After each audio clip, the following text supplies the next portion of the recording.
सबैलाई जय मसीह। यशाया 61 अध्यायको 1 देखि 3 पदसम्म हामी सबैजना मिलेर पढौँ। प्रभु यहोवाको आत्मा माथि हुनुहुन्छ, किनकि नम्रहरूलाई सुसमाचार सुनाउनका निम्ति परमप्रभुले मलाई अभिषेक गर्नुभएको छ। हृदय टुटेकाहरूलाई मलमपट्टि बाँध्नका निम्ति, कैदीहरूलाई छुटकाराको र बन्दीहरूलाई झ्यालखानामा खोलिएको घोषणा गर्नका निम्ति, परमप्रभुको ग्रहणयोग्य वर्ष र हाम्रा परमेश्वरको बदला लिने दिनको घोषणा गर्नका निम्ति उहाँले मलाई पठाउनु भएको छ।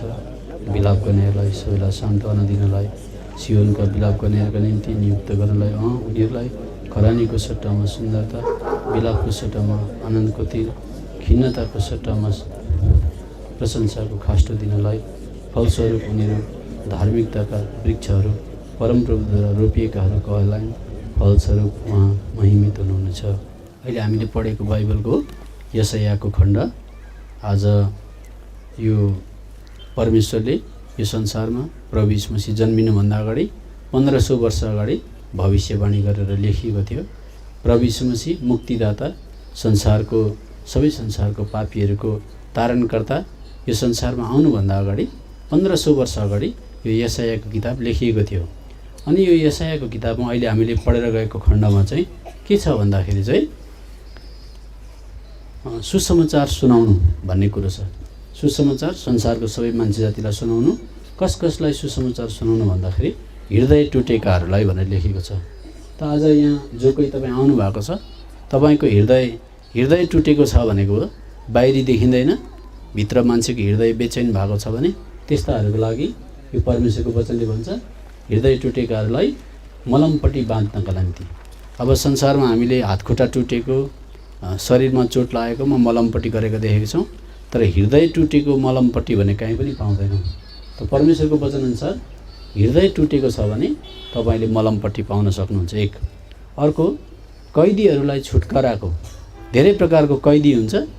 कति कैदीहरूदेखि संसारमा जेलमा हुन्छन्, मान्छे मारेर, बलात्कार गरेर, चोरी गरेर, ब्याङ्क फुटाएर।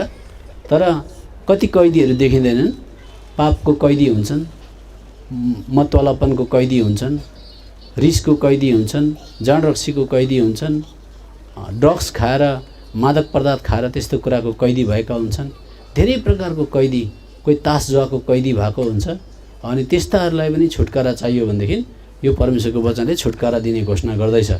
अर्को कुरा यहाँ भन्दैछ, 2 पद एकदमै प्रमुख छ। आज हामीले पढेको 2 पद चाहिँ परमप्रभुको ग्रहणयोग्य वर्षको र हाम्रा परमेश्वरको बदला लिने दिनको घोषणा गर्नका निम्ति भनेको छ। अब यो कुरो बुझ्नको लागि मलाई अलिकति समय लाग्छ बुझाउनको लागि।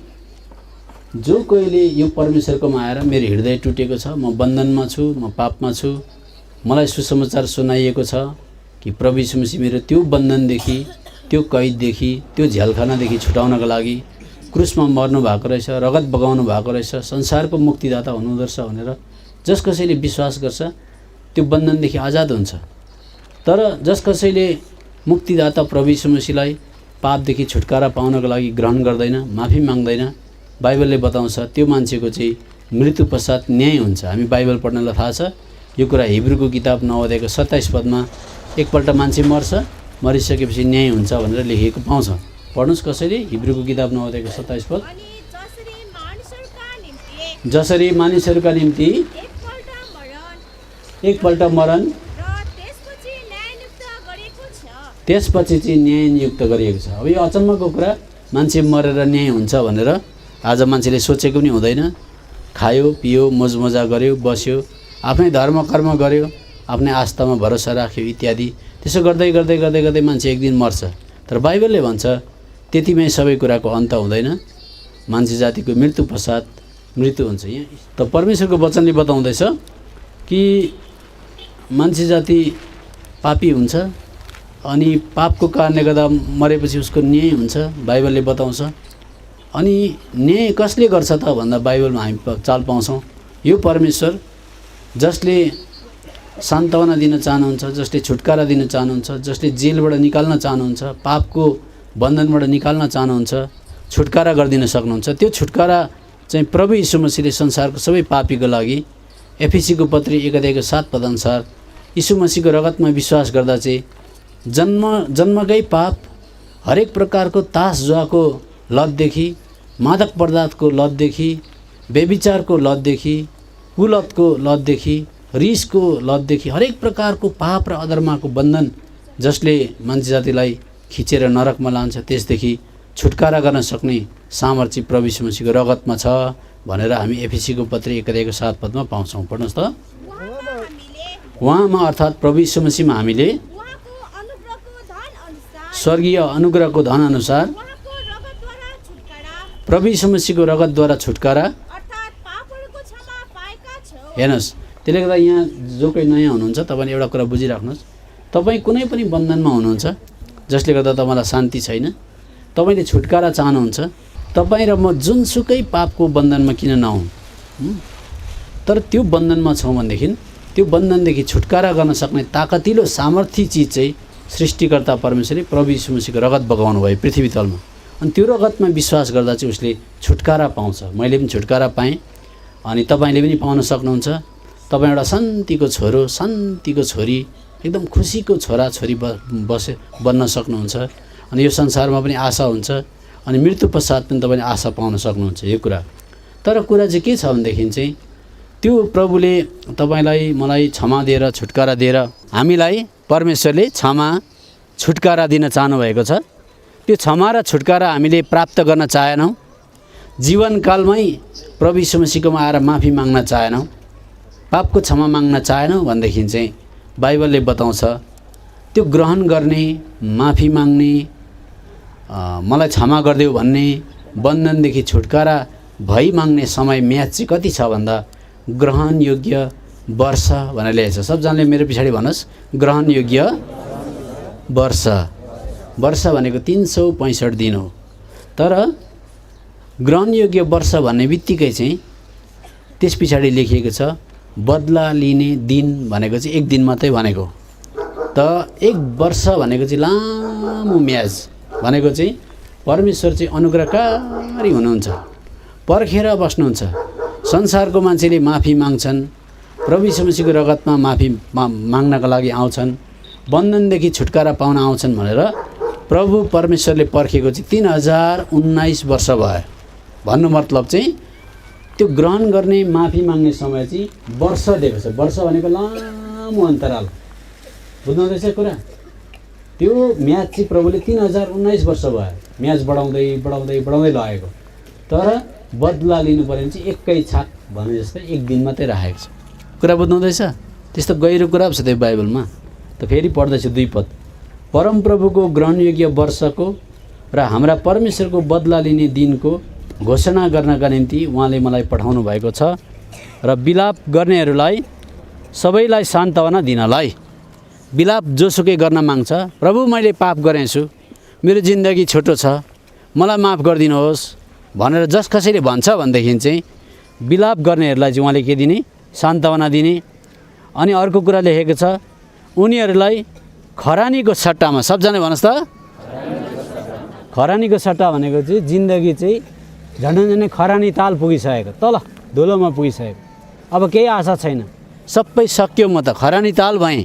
तासजुवाले, जाँड रक्सीले, व्यभिचारले, रिसले, हत्याले, पापले, बाँकीले, हरेक प्रकारको पापले म खरानी ताल भएँ भनेर मान्छेले आफूलाई धुलोमा पुगेको महसुस गर्यो भनेदेखि चाहिँ खरानीमा पुगेको मान्छेलाई चाहिँ प्रभुले खरानीदेखि सुन्दरता दिने प्रतिज्ञा गर्नुभएको छ। त्यही त म पनि खरानी ताल भएको मान्छे हो त। हेर्नुहोस् न यता, उपाध्याय बाहुनको घरानामा जन्मेको मान्छे, कानुन पढेको मान्छे, घर पनि थियो, घर नभएर म आज भौतारी हिँडेको पनि होइन, श्रीमती पनि काम गर्ने, म पनि काम गर्ने। तर अशान्ति, जाँड रक्सी, पीर, पापले चाहिँ मान्छेलाई खरानी ताल पुर्याउँदछ। खरानी ताल, खरानी ताल भनेको एकदम धुलोमा। त्यस्तो बेलामा अङ्ग्रेजी 1996 सालमा मैले पनि प्रभु यीशु मसीहलाई पाएको। मैले पनि प्रभु यीशु मसीहलाई, प्रभु म पनि खरानीको तालमा पुगेँ नि त हो। त ग्रहण योग्य त वर्ष रहेछ नि त, मौका त लामो दिएको रहेछ नि त, मलाई माफ गरिदिनुहोस् न भन्दा 1996 सालमा मैले माफी पाएको। म त्यसै बाइबलको वचन सुन्ने बित्तिकै मैले प्रभु यीशु मसीहलाई ग्रहण गरिहालेको होइन। बाइबल पढ्नुभन्दा अगाडि सर्वनामवाली पूजा भन्ने एउटा बाहुनले किताब पढ्छ, सर्वनामवाली पूजा। त्यो पूजामा कुनै पनि मन्दिरमा जहाँसुकै जाँदा त्यो मन्त्र भट्याइरहेका हुन्छन्। अनि त्यो मन्त्रले चाहिँ मन्त्र भट्याउँथे मात्रै, तर बाइबल मेरो हातमा पर्यो। जुन दिन मैले प्रभु यीशु मसीहलाई माफी मागेँ, खरेनी ताल पुगेको मान्छे, मेरो हृदयमा शान्ति आयो। मैले बाँच्ने फेरि अर्को एउटा मौका पाएँ जीवनमा। मेरो श्रीमती र म फेरि संसारमा नयाँ प्रकारले प्रभुमा फर्किन सक्यौँ। हामीहरूको जीवन बदली भयो। हामीहरूको नानीहरूले एउटा स्वर्गीय भविष्य पाए। त त्योभन्दा अगाडि एउटा मन्त्र पढ्ने मान्छे, सर्वनामवाली पूजा भन्ने एउटा किताब हुन्छ। त्यो पूजामा के लेखेको हुन्छ भन्दा सबैभन्दा पहिलो मन्त्रमा चाहिँ ओम श्री उमाताय नमः भनेर लेखेको हुन्छ। ओम श्री उमाताय नमः भनेको चाहिँ संसारमा खरानी तालमा पुगेको तपाईँ र म जस्तो मान्छेलाई बचाउनको लागि, छुटकारा गर्नको लागि चाहिँ उमाताय नमः भनेको चाहिँ पवित्र आत्माद्वारा एकजना मान्छे जन्मिन्छ है भनेको। ओम श्री उमाताय नमः भनेको चाहिँ पवित्र आत्माद्वारा एकजना जन्मिन्छ है मान्छेलाई, खरानी तालमा पुगेको मान्छेलाई क्षमा दिनको लागि भनेको। त यो चाहिँ मत्तीको किताब 1 अध्यायको 21 पदमा पाइन्छ। प्रभु यीशु मसीह चाहिँ पवित्र आत्माद्वारा जन्मिनु भएको रहेछ। पछाडि बाइबल पढ्दा चाल पाइयो। लु पढ्नुहोस्। अनि उनले पुत्र जन्माउनेछन् र तिमीले उसको नाम यीशु राख्नु, किनभने उहाँले आफ्ना जनहरूलाई तिनीहरूका पापहरूबाट मुक्त गर्नुहुनेछ। हेर्नुहोस् त, पापदेखि के गर्नुहुनेछ सबजना भन्नुहोस् त, मुक्त। त्यसले गर्दा आज बाहुनले पढेको सर्वनामवाली पूजामा चाहिँ यीशु मसीहको बारेमा लेखिएको छ कि ओम श्री उमाताय नमः भनेको चाहिँ त्यो खरानी तालमा पुगेको मान्छेलाई पापदेखि फर्काउनको लागि चाहिँ ऊ चाहिँ पवित्र आत्माद्वारा जन्मिन्छ भनेको। अब अर्को मन्त्रले भन्छ ओम श्री दरिद्र नारायण नमः स्वाहा भन्छ।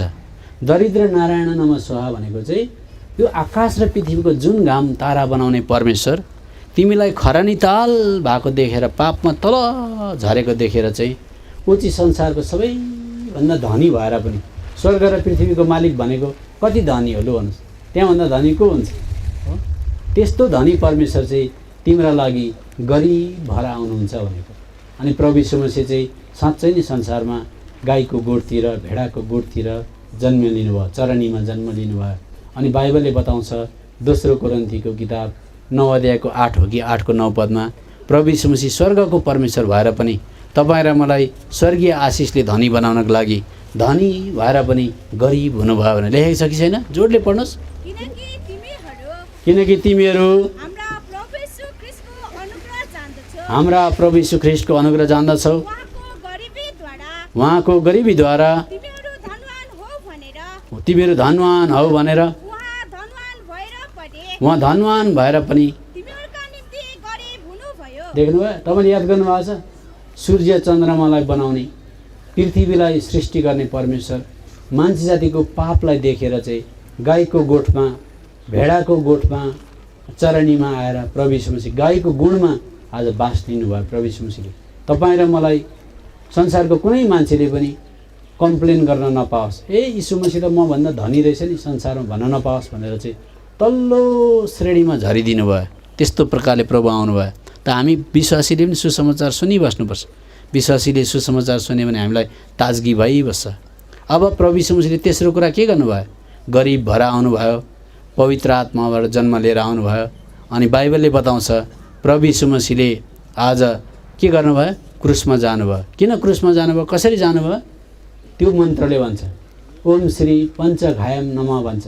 पञ्चघायम नमः भनेको चाहिँ तिम्रो प्रभु यीशु मसीहले तिमीलाई पापदेखि छुटकारा गर्नको लागि तिम्रा निम्ति 5वटा घाउ बोक्नुपर्छ भनेर लेखेको थियो। कतिवटा घाउ भन्नुहोस् त? 5वटा घाउ। अब प्रभु यीशु मसीहले संसारको पापीको पापलाई भोग्नको लागि, बिहोर्नको लागि 5वटा घाउ बोक्नुभयो। सुन्नुहोस् है, प्रत्येक संसारको 2 खुट्टे मान्छेको दिमागभरि पापै पाप हुन्छ, हृदयभरि सोच विचार नराम्रो नराम्रो हुन्छ, शरीरभरि पापै पाप बोकेर हिँडेको हुन्छ। अनि आज हातले पाप गरेको हुन्छ, खुट्टाले पाप गरेको हुन्छ। त्यसो गर्दा प्रभु यीशु मसीहले शरीरमा 5वटा घाउ बोक्नुभयो। के घाउ? शिरमा काँडाको मुकुट, मान्छे जातिको सोच विचार त्यति नराम्रो, मान्छे जातिको हृदय यति साह्रो कप्ट्याइले भरिएको हुन्छ, कुखामा भाला 2 भइगयो, हातमा उहाँले ठुल्ठुला काँटी ठोकी माग्नुभयो, हातले गरेको पाप 3टा भइहाल्यो, खुट्टामा पनि उहाँले काँटी ठोकी माग्नुभयो, 3टा भइहाल्यो। अनि आज शरीरभरि चोटै चोट भयो। कतिवटा भयो? 5वटा भयो। ओम श्री पञ्चघायम नमः भनेको चाहिँ आकाश र पृथ्वीको मालिकले मान्छे जातिको पापलाई छुटकारा गर्नको लागि, त्यसलाई खरानी तालबाट उठाउनको लागि, त्यसलाई सान्त्वना दिनको लागि, खरानीको सट्टामा सुन्दरता दिनको लागि, आशा दिनको लागि 5वटा घाउ बोक्नुभयो। त्यहाँदेखि भन्छ, त्यति 5वटा घाउ बोकिसकेपछि ओम श्री वृक्ष सुलाय अस्तस्थाय नमः भन्छ। वृक्ष सुलाय अस्तस्थाय नमः भनेको चाहिँ वृक्ष भनेको रुख, रुख भनेको काठ, काठ भनेको क्रुस। सुन्नुहोस् है, वृक्ष सुला भनेको चाहिँ, सुला भनेको चाहिँ यस्तो क्रस भनेको। अस्तस्थाय नमः भनेको चाहिँ तिम्रा प्रभुले परमेश्वरले तिमीलाई शान्ति दिन, पापको क्षमा दिन, छुटकारा दिनको निम्ति चाहिँ काठको सुलामा झुन्डेर पञ्चघायम 5वटा घाउ बोकेर मर्नुपर्छ भनेर भनेको थियो। अनि आज मैले त बाइबल पढ्दा यो कुरो जानेको थिइनँ, बाइबल पढ्नै पाएको थिइनँ, यो सर्वनामवाली पूजा मात्रै पढ्दै थिएँ। तर जुन दिन बाइबल हातमा पऱ्यो, त्यो त प्रभु यीशु मसीहको माको भविष्यवाणी पुरा भएको रहेछ, मैले चाल पाएँ। अनि तत्कालै 1996 सालमा मैले पनि प्रभु म पनि पापी हो, मेरो शिरभरि कति पाप, मेरो हृदयभरि कति पाप, हातले गरेको पाप, खुट्टाले गरेको पाप, शरीरले गरेको पाप, मेरो पापको लागि आज तपाईँ मर्नुभएछ। पापले गर्दा खरानी तालमा पुगेछु म।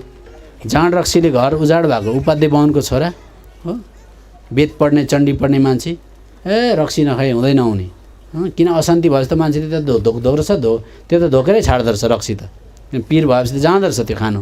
त्यो त मैले पनि त्यस्तो खान्थेँ, बुढीले पनि सिकिसकेको थिइन् त्यस्तो खतरा पो त। अनि त्यहाँदेखि त खाइसकेपछि त अब के हुन्छ, तँभन्दा म कम्ती होइन भन्ने हुन्छ। अनि आइज खेल्नु भन्यो, खेल्यो। केटाकेटीले आज टिकट नकाटिकन रमिता पनि हेर्थे, टिकट काट्नु पर्दैन थियो। त्यो चाहिँ त्यस्तो खालको फाइट खेल्ने, त्यस्तो खालको जग्गामा म हुर्केको। अनि मैले 1996 सालमा हत्तो हैरान भएँ जीवनदेखि। त्यत्रो एडभोकेट पढेर त मलाई शान्ति हुनुपर्ने, वेदले शान्ति दिनुपर्ने, गीताले शान्ति दिनुपर्ने, अष्टवक्र गीता हनुमान चालिसाले शान्ति दिनुपर्ने, दिएन शान्ति। अनि 1996 सालमा म हत्तो हैरान भएर मैले प्रभु यीशु मसीहलाई ग्रहण गरेँ।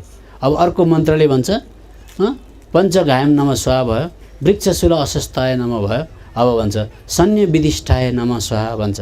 भनेको चाहिँ तिम्रा पापका लागि पृथ्वी तलको पेटमा म गाडिनुपर्छ, 3 दिन बादमा बौरी उठ्नुहुन्छ भनेर भनेको छ। त्यसले सन्य विधिष्ठाय नमः भनेको चाहिँ प्रभु यीशु मसीह मत्तीको किताब 12 अध्यायको 40 पद अनुसार पृथ्वी तलको पेटमा 3 दिन 3 रात प्रभु यीशु मसीह बस्नुभयो।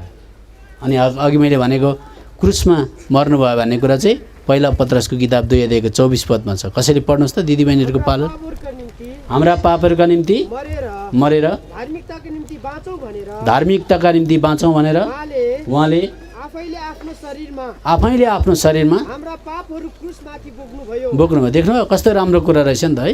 अनि प्रभु यीशु मसीह क्रुसमा। अब मत्तीको किताब 12 अध्यायको 40 पद अनुसार चाहिँ माटो मुनि प्रभु यीशु मसीहलाई दफनाउनु पर्यो। अनि उहाँले भनेको थियो 3 दिन बादमा म मृत्युलाई जितेर बौरी उठ्छु भन्नुभएको थियो। पढ्नुहोस् त हो किन, पढ्नुहोस्। जसरी योना माछाको पेटभित्र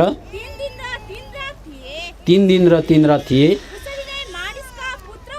उसरी नै मानिसका पुत्र अर्थात् प्रभु यीशु मसीह पनि पृथ्वीको पेटभित्र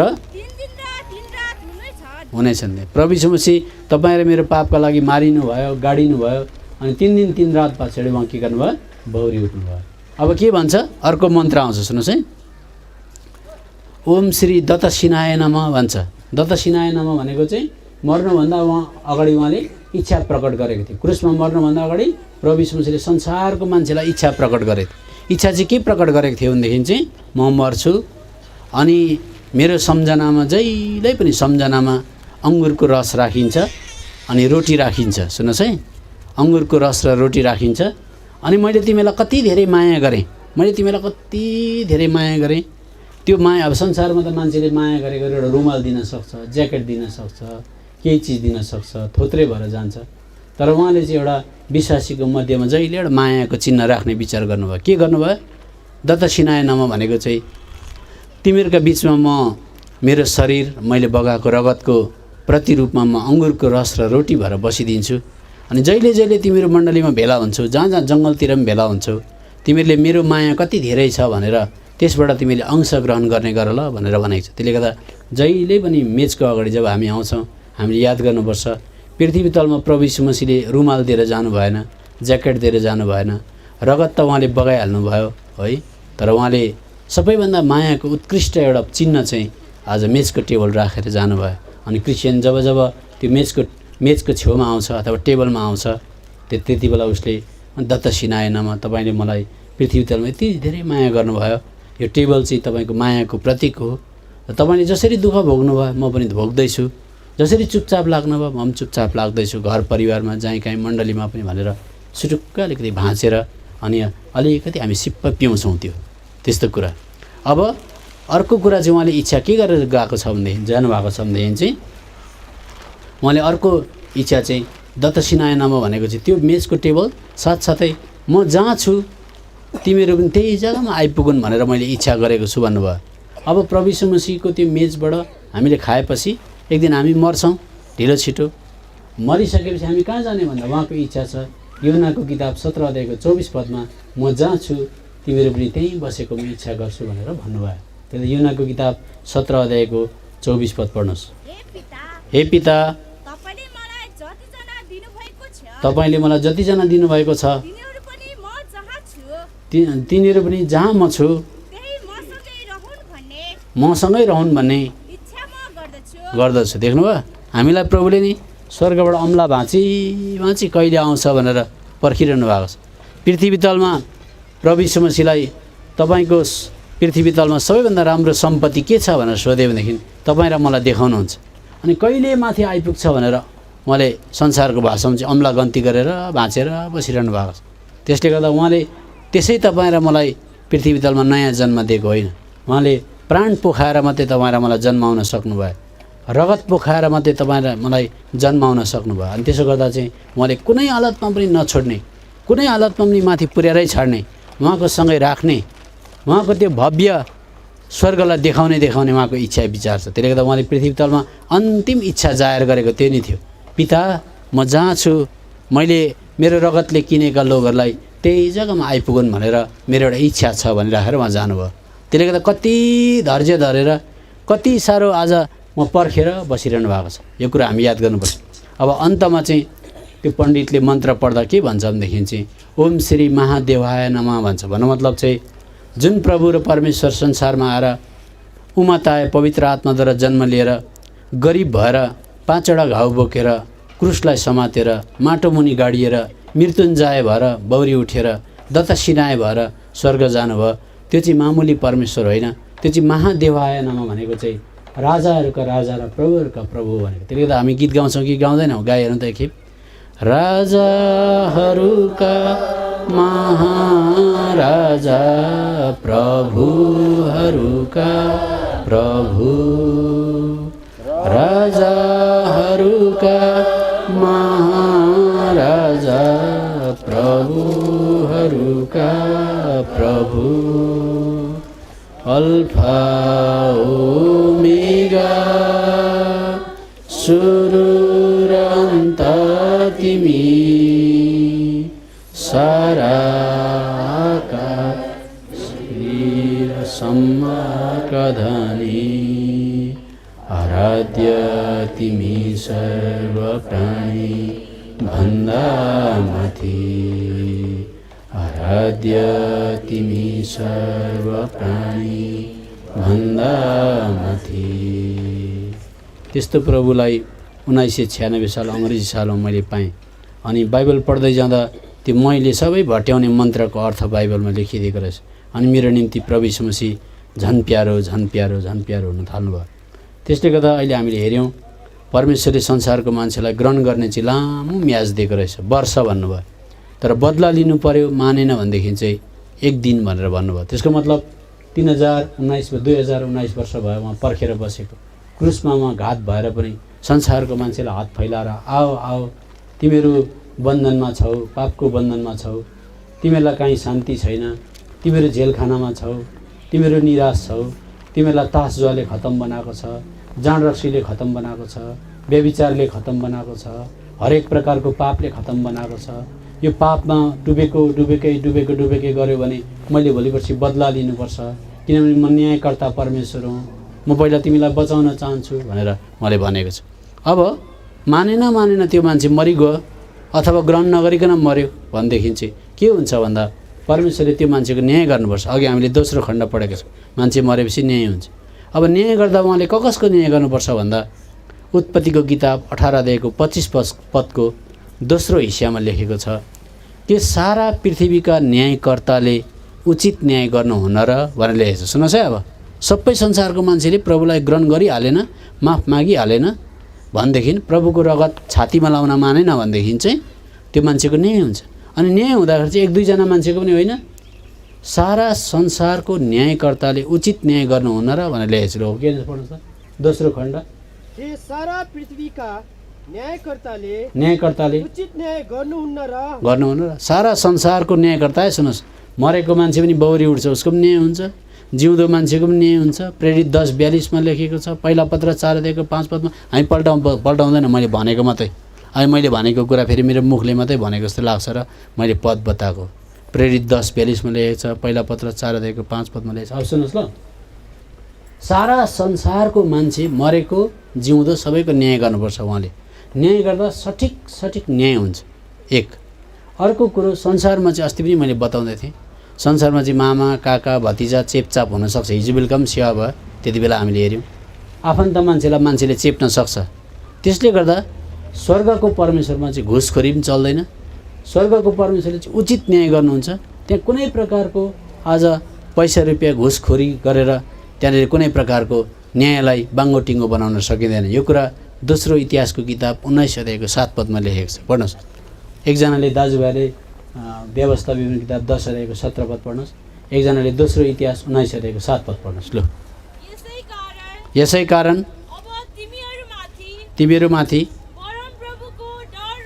डर रहोस्,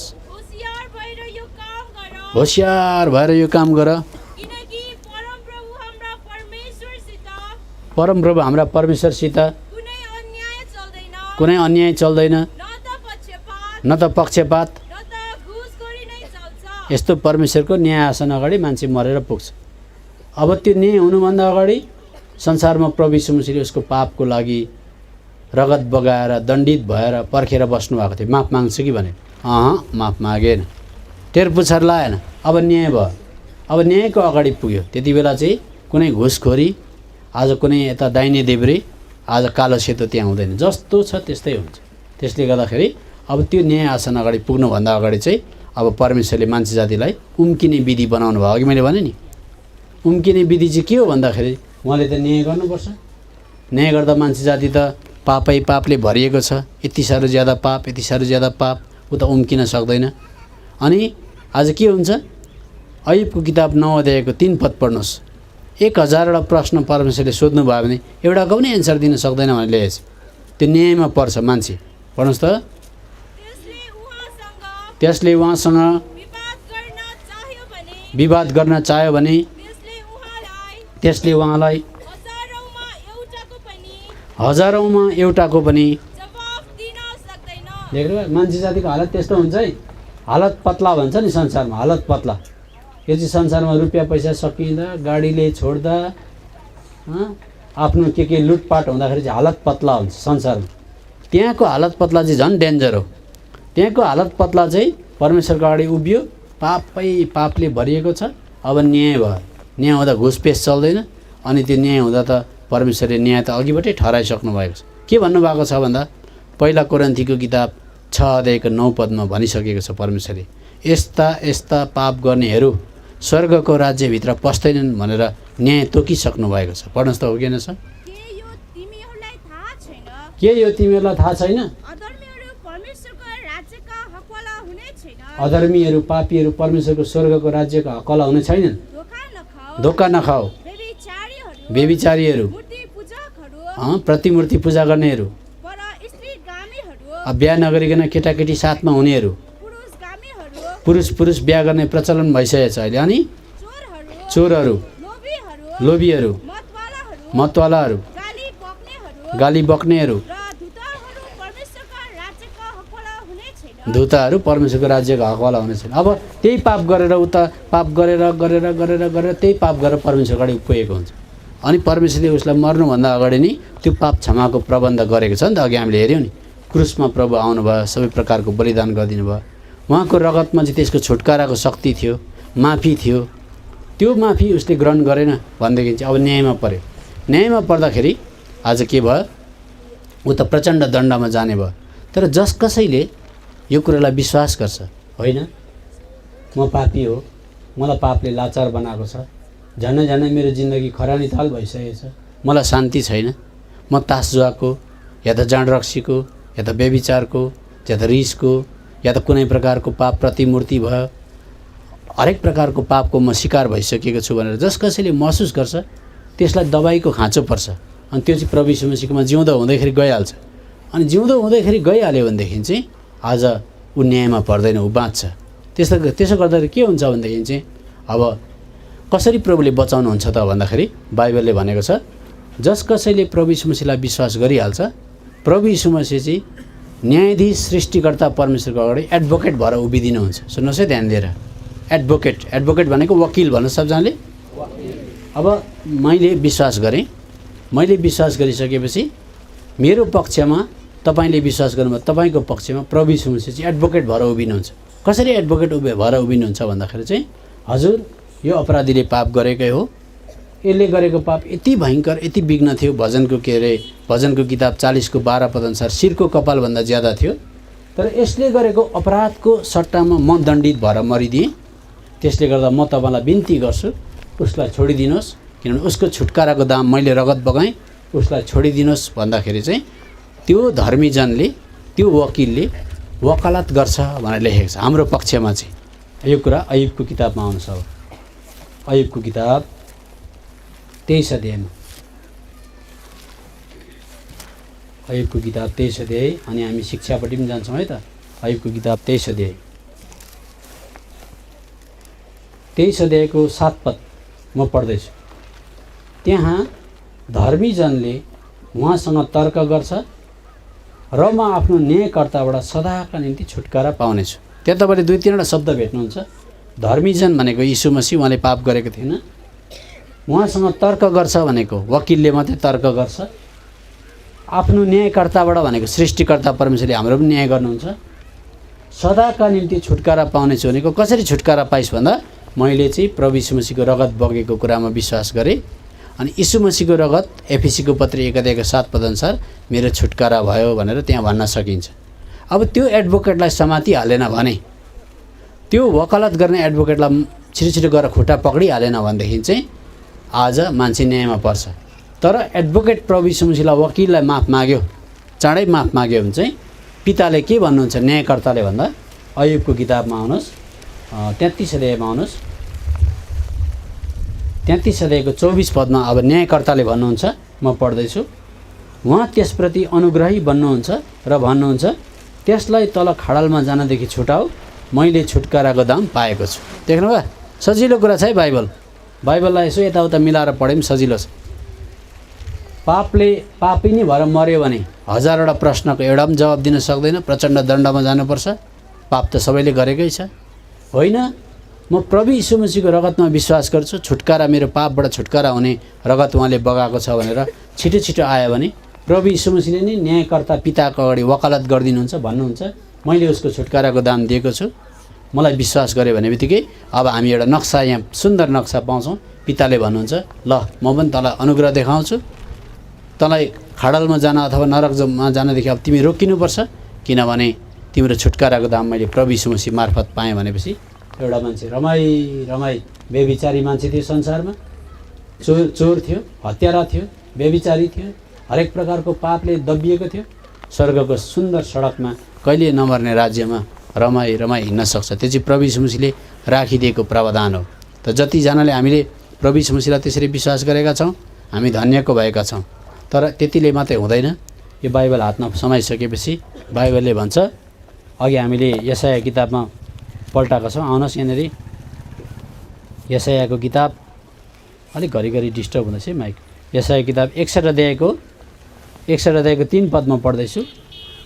सियोनका बिलाप गर्नेहरूका निम्ति नियुक्त गर्नलाई उनीहरूलाई खरानीको सट्टामा सुन्दरता। अब सुन्नुहोस्, पाप क्षमा मात्रै दिएर त्यतिमै सुन्दर भइहाल्दैन। तर 10 वर्ष 20 वर्ष 30 वर्ष हामी संसारमा बाँचेका हुन्छौँ। त 10 20 वर्ष 30 वर्ष संसारमा 50 वर्ष बाँच्यौँ भने प्रभुले हामीलाई खरानी ताल भएको मान्छे, रूपरेखा हराइसकेको मान्छे, अस्तित्व हराइसकेको मान्छेलाई फेरि सङ्गतिको द्वारा स्वर्गीय क्रममा ल्याएर उसलाई खरानीको सट्टामा सुन्दरता दिन चाहनुहुन्छ, एउटा असल व्यक्ति बनाउन चाहनुहुन्छ, अर्कै व्यक्ति। त्यसले खरानीको सट्टामा सुन्दरता, बिलापको सट्टामा आनन्दको तेल। अस्तिसम्म रुन्थ्यो, अब आनन्द र खुसीले भरिन्छ अनि गीत गाउन सक्छ, भन्न सक्छ यसरी, आनन्दले आनन्दले भरिएर प्रशंसा गर्दै म गाउँछु गीत यहोवाको, प्रशंसा गर्दै म गाउँछु गीत यहोवाको। अब जसको जो खुसी छैन त्यसले यो गीत गाउनै सक्दैन। क्या हो यहोवाको प्रशंसा भनेको क्या हो, खुसी भनेको क्या हो थाहा हुँदैन। तर तपाईँ र मैले पनि यहाँ जो कोही आउनु भएको छ, प्रभु यीशु मसीहलाई ग्रहण गर्नुभयो, माथि पाउनुभयो भने चाहिँ तपाईँले पनि यो छुटकाराको गीत, शान्तिको गीत, आनन्दको गीत गाउन सक्नुहुन्छ। त्यस्तो कुरा। अब त्यति मात्रै कहाँ हो र हेर्नुहोस् है, यहाँनिर फलस्वरूप उनीहरू धार्मिकताका वृक्षहरू परमप्रभुद्वारा रोपिएकाहरू कहलायुन्, फलस्वरूप उहाँ महिमित हुनेछ। अब अन्तिम शब्द मात्रै शब्द दोहोऱ्याउनुहोस्, भन्नुहोस् मेरो पछाडि, महिमित हुनुहुनेछ। अब कुरा आयो। अब अघि चाहिँ हामीले इष्टमित्रको लागि सुसमाचार भनेको, हामीलाई पनि सुसमाचार सुन्दा माथि माथि पुगे जस्तो भयो, ठिकै छ। अब हामी 17 नम्बरको गीतको दोस्रो खण्ड अब यतिकै गाइहालौँ, मिलाउँदा त टाइम लाग्छ। ठुलो सङ्कलनको 17 नम्बर गीत छ नि, त्यसको दोस्रो खण्ड गाउँछौँ। ल हामी गाइहालौँ त। छैन म त्यो वचन भनेका ख्रिस्टले, कलभरी भनिने ठाउँमा प्रेमको भावले, पुत्र तेरो धर्म सबै पापको ऋण तिरिसकी, पुत्र तेरो अधर्म सबै पापको ऋण तिरिसकी, उद्धार छ तेरा लागि यहाँ कमाई जो, उद्धार छ तेरा लागि यहाँ कमाई जो मैले। अब सुन्नुहोस्, जब प्रभु यीशु मसीह आकाशमा आउनुहुन्छ, पृथ्वी तलका सन्तगणहरूको छुटकारा हुने दिन आउँछ, त्यो दिन प्रभु यीशु मसीह महिमित हुनुहुन्छ भनेर लेखेको छ। अनि यो कुरो अघि हामीले हेऱ्यौँ, उद्धार मुक्ति पाएको बादमा महिमित हुनुहुन्छ भन्ने कुरा। अनि यो कुरो चाहिँ दोस्रो थेसलोनिके किताब 1:10 हामी पल्टाउँछौँ। दोस्रो थेसलोनिके किताब 1:10 आउनुहोस्, सबजना मिलेर पढौँ है त। त्यसो गर्दा तपाईँलाई अलिक निन्द्रा पनि लाग्दैन। निदाको त हुनुहुन्न, कोही पनि निदाको हुनुहुन्न, मैले देखिरहेको छु यहाँबाट। यताउता बातचित चाहिँ अलिकति हुँदैछ, त्यो चाहिँ कम्ती कम्ती। तपाईँले 10 पाउनु हुँदैछ भने त्यसबाट स्वर्गदूतले सायद तपाईँलाई घटाएर 5 मात्रै दिन पनि बेर लाउँदैन। ध्यान चाहिँ एकदमै प्रभुप्रति हुनुपर्छ है। त दोस्रो थेसलोनिके किताब 1:10 हामी सबजना मिलेर पढौँ। लो, त्यस दिन हुनेछ जब उहाँ आफ्ना पवित्र जनहरूमा महिमा पाउनका निम्ति र सबै विश्वास गर्नेहरूमा अचम्म मानिनका निम्ति आउनुहुनेछ, किनभने तिमीहरूको मध्येमा हाम्रो गवाई विश्वास गरियो। अब चाहिँ कुरा आयो हामी सन्तगणको चाहिँ महिमित हुने आनन्दको कुरा आयो, माथि माथि बादलको कुरा आयो। अब त्यहाँ महिमा भन्ने शब्द आयो। अब यो महिमा भन्ने शब्द चाहिँ म आज तपाईँलाई विश्लेषण गर्न चाहन्छु। क्रिस्चियन जगतमा जब मान्छेले विश्वास गर्छ, पापको क्षमा पाउँछ, चर्चमा जाने बित्तिकै गीतहरूमा, बोली वचनमा 3टा शब्द लगातार आएकै गर्छन्। तर त्यो शब्द चाहिँ अब अर्थ नबर्थ गोविन्द गाई भने जस्तै क्रिस्चियनले भट्याउन थालिहाल्छ। त्यो 3टा चाहिँ के भन्छ भने चाहिँ आशिष भन्छ एउटा चाहिँ, अर्को चाहिँ महिमा भन्छ, अनि अर्को चाहिँ अनुग्रह भन्छ। अनि कहाँबाट आएको हुन्? बाटोमा आउँदै थियौँ, झन्नै टायर पम्चर भयो, प्रभुको अनुग्रहले गर्दा भने त्यो अनुग्रह चाहिँ छ्यासै त्यहाँ जोडिहाल्छ फेरि हो। अनि फेरि प्रत्येक गीतमा बाटै पछि महिमा महिमा महिमा भनेर लेखेको हुन्छ। अनि आशिष, प्रभुको आशिषले गर्दा, प्रभुको आशिषले गर्दा, यो 3टा शब्द चाहिँ भट्याइ गर्छ। तर महिमा भने के हो भन्यो भने सायद त्यो मान्छे बाथरुम कुद्न बेर लाउँदैन। आशिष भने के हो भन्दाखेरि सायद गाडी देखाउन पनि बेर लाउँदैन। बुझ्नुहुँदैछ कुरा? आशिष, अनुग्रह भने के हो? दाजुभाइले एकै सेन्टेन्समा भन्न सक्नुहुन्छ अनुग्रह भने के हो? सक्नु भयो? देख्नु अझै चाम्रो पऱ्यो। त्यसले गर्दा मैले पनि सुरुमा विश्वास गरेँ मलाई चाहिँ प्रत्येक बाइबलको शब्दहरू म कोट्याएरै जान्छु, बुझेरै मात्रै भन्छु, बुझेर मात्रै बताउँछु, किनभने म जस्तो दुःख परेको अर्को पनि हुन्छ भनेर चाहिँ मैले समय लगाएर प्रभुलाई मागेर अध्ययन गरेर बुझेर अनि मात्रै मैले बताउन खोजेको। अब प्रभु आउँदा विश्वासीहरू महिमित हुन्छ भनेको छ। महिमित भन्ने शब्द महिमाबाट आयो। अब यो महिमा चाहिँ के हो भन्दाखेरि यो शब्दको चाहिँ अब हामी अर्थ हेर्न लागेका छौँ अनि भरे सकिसकेपछि चाहिँ साह्रै मजा आउँछ हामीलाई। ल अब यो महिमा भन्ने शब्द चाहिँ सबैभन्दा पहिला हामीले अर्थ नबुझ्दा चाहिँ के भन्छौँ भने सायद धेरै लाइट बलेको होला, झिलिमिली भएको होला, महिमित झलक झिलिक परेको होला भनेर हाम्रो मन मस्तिष्कमा यो प्रकारको एउटा नक्सा आउँछ। तर यो झलक झिलिक लाइट बलेको त्यस्तो केही चिज पनि होइन। अनि हामीलाई त किन र पुरानो नियमको एउटा व्यक्तिले पनि महिमा भनेको कुरो सायद जानेको थिएन कि बुझेको थिएन। पृथ्वी तलको सतहमा सबैभन्दा पहिलो व्यक्ति, परमेश्वरलाई चिन्ने व्यक्ति, मलाई तपाईँको महिमा देखाउनुहोस् भन्ने व्यक्ति चाहिँ मोसा थियो। को थियो? हो, आउनुहोस् मसँग प्रस्थानको किताबमा हामी आउँछौँ। प्रस्थानको किताब 33 अध्यायको 18 पद। ऊ मात्रै बाइबलमा एउटा यस्तो व्यक्ति हो, अहिलेसम्म सायद क्रिस्चियनहरूले भनेको पनि छैन होला। ऊ मात्रै यस्तो एउटा व्यक्ति हो, उसले चाहिँ परमेश्वरलाई भनेको थियो मलाई तपाईँको महिमा देखाउनुहोस् भनेको थियो। उसले पनि हेर्ने चिज सम्झेछ। सुन्नुहोस् है, अब गलत फेमी त जहीँ पनि हुन्छ नि त, होइन? तर बाइबलले व्याख्या गर्छ। म पढ्दैछु है। उनले भने म तपाईँलाई बिन्ती गर्दछु तपाईँको महिमा मलाई देखाउनुहोस्। हेर्नुहोस्, अब मोसाले आफ्नो अर्जी बिन्ती चढाए। अब परमेश्वरले उत्तर दिनुहुन्छ। उत्तर दिँदा परमेश्वरले भन्नुभयो 19 पदमा, अनि उहाँले भन्नुभयो म मेरो सम्पूर्ण भलाइ तिम्रो सामुबाट पार गराउनेछु र तिम्रो सामु परमप्रभुको नाउँको घोषणा गर्नेछु। अनि जसप्रति म अनुग्रही हुन चाहन्छु उसप्रति म अनुग्रही हुनेछु, जसलाई म कृपा देखाउन चाहन्छु उसलाई म कृपा देखाउनेछु। अब सुन्नुहोस् ल, अब मैले यहाँनिर के चिज बोकेको छ कि बा हो, हेरौँ।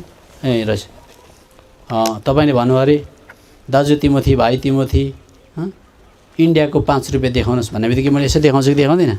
यहाँ डलर छ 5 रुपियाँ इन्डियाको छ, होइन? त्यस्तै प्रकारले देखाउनुहोस् भन्ने बित्तिकै छ भने त यसरी देखाइन्छ नि त। तर परमेश्वरले त ल यहाँ छ हेर भन्नु भएन। उहाँले त एउटा के भन्नुभयो भनेदेखि चाहिँ बयान पो भन्नुभयो। के भन्नुभयो भने चाहिँ ए मेरो महिमा हेर्ने भनेर त उहाँले त हेर्ने कुरा होइन, बुझ्ने कुरा पो भन्नुभयो। के रहेछ भन्दा उहाँले भन्नुभयो म मेरो सम्पूर्ण भलाइ तिम्रो सामुबाट पार गराउनेछु, तिम्रो सामु परमप्रभुको नाउँको घोषणा गर्नेछु, इत्यादि इत्यादि भन्नुभयो। अब मोसा चाहिँ हेर्ने पक्षमा छ, परमेश्वरले चाहिँ महिमा के हो प्रकट गर्ने या देखाउने पक्षमा हुनुहुन्छ। अब हेर्ने विषय रहेछ कि बुझ्ने विषय रहेछ, आज हामी फैसला गरेर जाउँ है यहाँ जग्गाबाट है। अब मोसा र परमेश्वरको सल्लाह मिल्यो। ल कहिले त कति तारिक भन्ने पनि भयो होला नि त भन्दाखेरि ल यति तारिक अब यस्तो यस्तो फल्ना जग्गामा भेट हुनुपर्छ, त्यहाँ म मेरो महिमा तिमीले देखाऊ भन्दैछौ, म महिमा के हो बुझाउँछु भनेर भन्नुभयो। त्यसो गर्दा 34 अध्यायमा उनीहरूको सल्लाह मिलेछ। सल्लाह मिलेपछि अब कति तारिक हो, कुन दिन हो, कुन चाहिँ ठाउँ देखेको छैन, तर दुईजना भेटघाट गर्ने भए।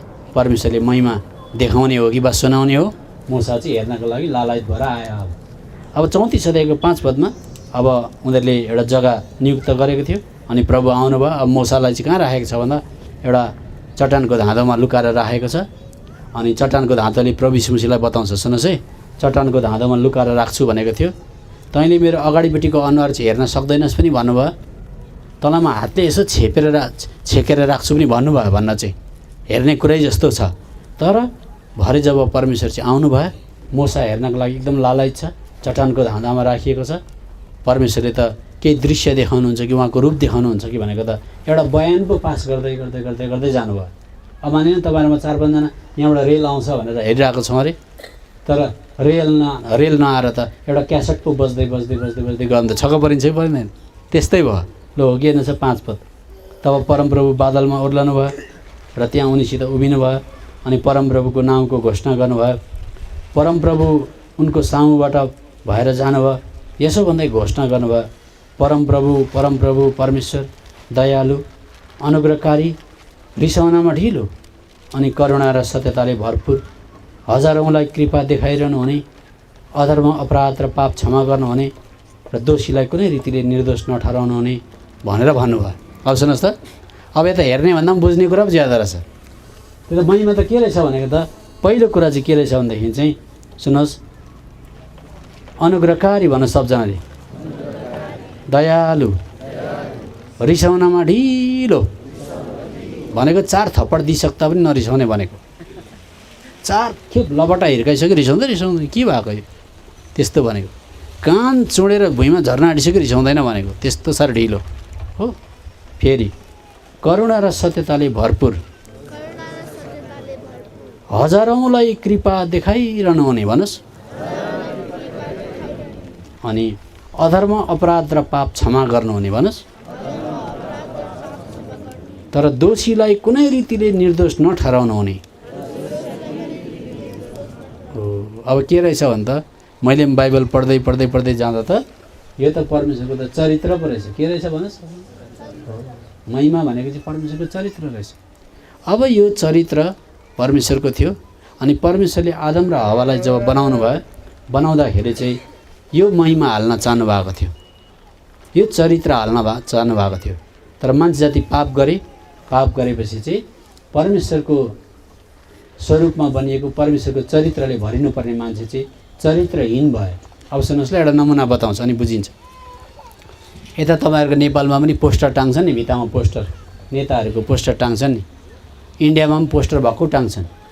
पोस्टर टाङ्दाखेरि लालु प्रसादको टाँगेको हुन्छ, सोनिया गान्धीको टाँगेको हुन्छ, राजीव गान्धीको टाँगेको हुन्छ, मोदीको टाँगेको हुन्छ, हाम्रो सिक्किमको पहिलाको चिफ मिनिस्टर पवन चामलिङको टाँगेको हुन्छ, गोले साहबको टाँगेको हुन्छ। किसिम जब पोस्टर टाँगिन्छ भित्तामा छर्लङ्गै चिनिन्छ, यो चस्मा लाउने फल्ना हो, यो गालामा कोठी भएको ममता ब्यानर्जी हो, यो दारी भएको मोदी हो, छर्लङ्गै चिनिन्छ, त्यो पोस्टरमै चिनिन्छ।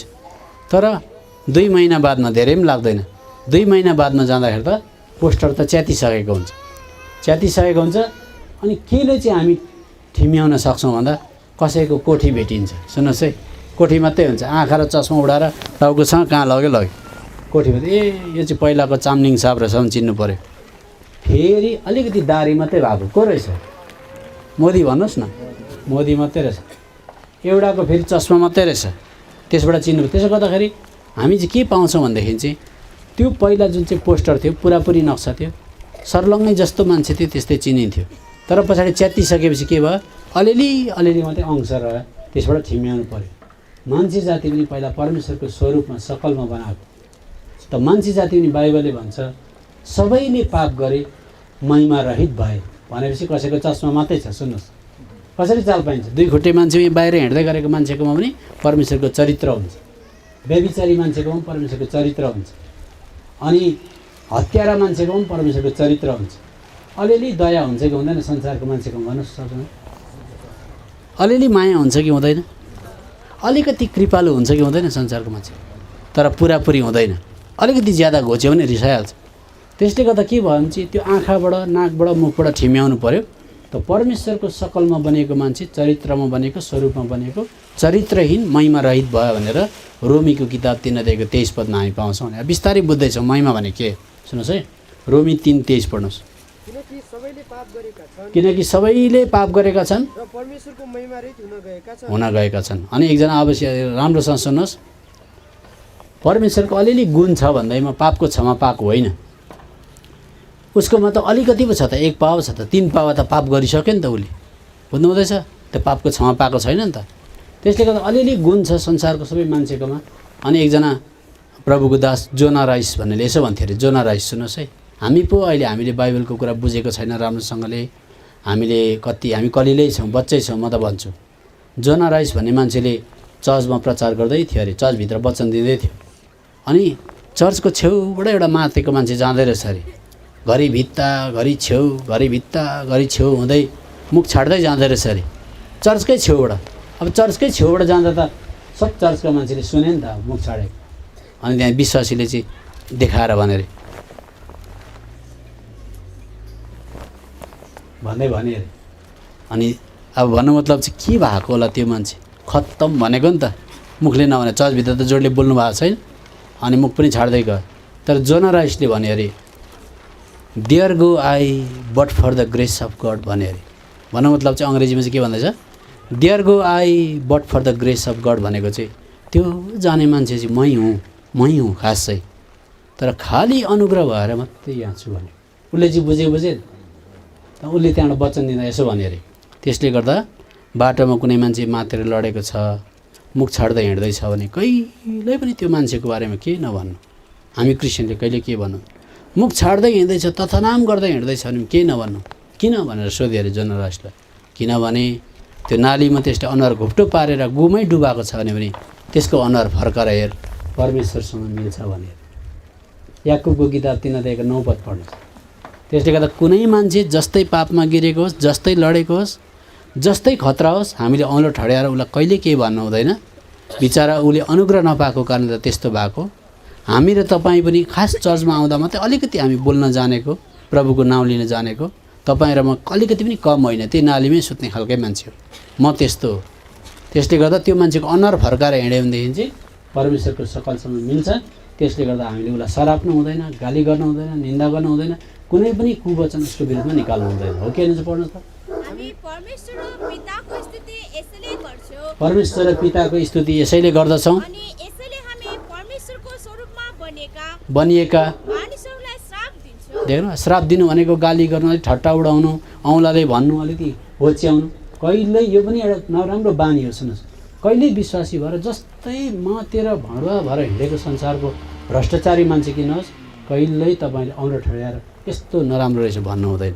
हामी त्यही हो, हामी भन्नुपर्छ बिचारा उसलाई कति अशान्ति रहेछ, पीर रहेछ, पापको बन्धनमा रहेछ, म पनि हिजो त्यस्तै थिएँ, परमेश्वरको छोराछोरी हेर यस्तो बिग्रेर यस्तो भएको, सकल मिल्छ तर यस्तो भएको। हामीले दयाको भावनाले, प्रेमको भावनाले उनीहरूलाई हेर्नुपर्छ। त्यसले गर्दा प्रभु यीशु मसीहले के भन्नुभयो, म आज सुस्वस्थ हुनेलाई होइन तर रोगीहरूलाई बोलाउन आएँ, म धर्मीहरूलाई होइन पापीहरूलाई बोलाउन आएँ। त्यसले गर्दा प्रभु यीशु मसीहको जहिले पापीको साथी हुन्थ्यो भन्छ, पापीको टोल हुन्थ्यो। पापीहरू आएर छातीमा ढल्किन सक्थे, छेउमा बस्न सक्थे, बेबिचारी स्त्रीहरू आएर प्रभु यीशु मसीहको छेउमा बस्न सक्थे, अनि प्रभु यीशु मसीहलाई पापीको साथी भन्थ्यो। र हाम्रो जीवनले चाहिँ मत्तु झत्तु बिग्रेको लडेको गिरेकोले हाम्रो छेउमा आएर गफ गर्न पाउनुपर्छ, हाम्रो छेउमा आएर अँगालो मार्न सक्नुपर्छ, हाम्रो छेउमा आएर रक्सी दङ दङ गनायो भने पनि सुँगिदिनुपर्छ। रक्सी सुँग्दाखेरि बिग्रिँदैन, सुँग्दा त खाएको होइन नि त। अब त्यो त मलाई सुँगाइदिए रक्सी भनेको होइन नि त, सासले गर्दा गनाएको। बस्नुपर्छ। त्यसो गर्दा कतिजना मातेको मान्छेलाई मैले फकाउन सकेको छु, बुझ्नुभयो। जजमा मातेर लाचार भएको मान्छेको छेउमा गएर बस्दा मैले उनीहरूलाई मन जित्न सकेको छु। मैले एउटा घरमा यति साह्रो एउटा ढिट मान्छे, छोरा 18 वर्ष पुगेको, सुन्नुहोस् म बिस्तारै बोल्दा, छोरा 18 वर्ष पुगेको, भाइ प्रभुलाई ग्रहण गरेन, भाइ प्रभुलाई ग्रहण गरेन, एक दिन त ग्रहण गर्न मानेन। यस्तो बिल्डिङ स्ल्याब ढलाइ हुँदो रहेछ, 18 वर्षको केटो सिगरेट खाएछ माथिबाट गएर, अनि सिगरेट खाँदा त्यस्तै दिन आएको उसको, 3 तला बिल्डिङबाट झरिसकेपछि तल स्पाइनल कर्ड मेरुदण्ड भाँचिसकेपछि त लाचार भइसकेपछि अब चाहिँ उसले के भयो, वचन सुन्ने भयो। अब म घरमा गएँ, अब वचन सुनाइसकेपछि अब ग्रहण गर्ने भयो। सुन्नुहोस् है, अब ग्रहण त गऱ्यो, छोरो मुर्दा लडाएको जस्तो छ, एउटा छोरो कान्छो छोरो, बाउ चाहिँ त्यो लड्यो, मेरो छोरो यस्तो भयो जवान अवस्थामा भनेर नास्तिक भइगयो। चाहिँ पुरापुरी नास्तिक भयो, केही गर्न मान्दैन। सिगरेट बिडी खान्छ, छेउमै आएर दङ त्यो सिगरेट उडाउँछ। छोरो त्यहाँ लडाएको छ, छोरोले चाहिँ मरितरी विश्वास गर्यो, छोरोले विश्वास गरेर पक्का मेरो पाप क्षमा भएको हो रहेछ, म मृत्यु पश्चात स्वर्ग जान्छु भन्ने निश्चयता पाउनको लागि 2.5 वर्ष 15 दिनमा 2.5 वर्षसम्म हामीले सङ्गति दिनु पर्यो। 15 दिन नबिराइकन, बिराइहाल्यो भने पनि महिनामा एकखेप नभए 15 दिनमा एकखेप गरेर जहिले सङ्गति दिएकै गर्दा बेडमै छोरो तयारी भयो। अनि आज मर्नुभन्दा अगाडि मेरोमा यहाँनिर के भन्छ व्हाट्सएपमा पनि छ, त्यो भाइले मर्ने बेलामा गीत गाएको। अनि जब त्यो छोरो हस्पिटलमा उसको प्राण गयो, लु भन्नुहोस् 15 दिनसम्म 2.5 वर्षसम्म हामीले गएर घरमा भजन गायौँ त्यो केटाको पलङमा।